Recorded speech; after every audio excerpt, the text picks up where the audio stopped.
കേരളത്തിന്റെ ഈ 2025 ഈ ഒരു സമയത്ത് മാറാത്തൊരു ശാപമെന്ന് സാറിന് തോന്നുന്ന കാര്യം എന്താണ്? വൃത്തിയില്ലായ്മ, വൃത്തിയില്ലായ്മ, സ്റ്റിൽ ക്ലീൻലിനെസ്.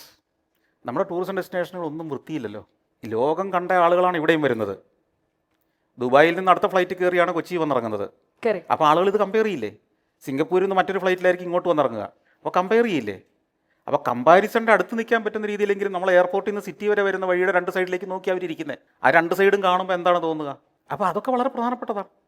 സിംഗപ്പൂരിൽ നിന്നാണ് ഒരു യാത്രികൻ ഇങ്ങോട്ട് വരുന്നത്. വേറെ ഏതെങ്കിലും രാജ്യം, ചൈനയിൽ നിന്ന് വരുന്നവരൊക്കെ അവരുടെ ഹബ്ബ് അല്ലെ കണക്ഷൻ പോയിന്റ് സിംഗപ്പൂരാണ്, അല്ലെങ്കിൽ ദുബായി ആണ്, അല്ലെങ്കിൽ ഇവിടെയാണ് ദോഹയാണ്. അപ്പം ഇവിടുന്നൊക്കെ കണക്ട് ചെയ്ത് ട്രാൻസിറ്റിൽ വരുന്ന ഒരാൾ വിമാനത്തെ കയറുന്നതിന് മുമ്പ് കണ്ട സിറ്റി, വന്ന് ഇറങ്ങുമ്പോൾ കാണുന്ന സിറ്റിയും തമ്മിൽ പെട്ടെന്നൊരു ജെർക്ക് വന്നാൽ ആളുകൾക്ക് അപ്സെറ്റ് ആവില്ലേ? അപ്പം വിഷ്വലി നമ്മൾ കാണുമ്പോൾ ഉള്ള വൃത്തിയെങ്കിലും പരിസരത്തിൻ്റെ വൃത്തി, സൗന്ദര്യവൽക്കരണം, സൗന്ദര്യബോധം എന്ന് പറയുന്നത് പൊതുസമൂഹത്തിനും ഭരണാധികാരികൾക്കും എല്ലാം ഉണ്ടാവണം. അതിപ്പോഴും വേണ്ടത്ര ആയിട്ടില്ല.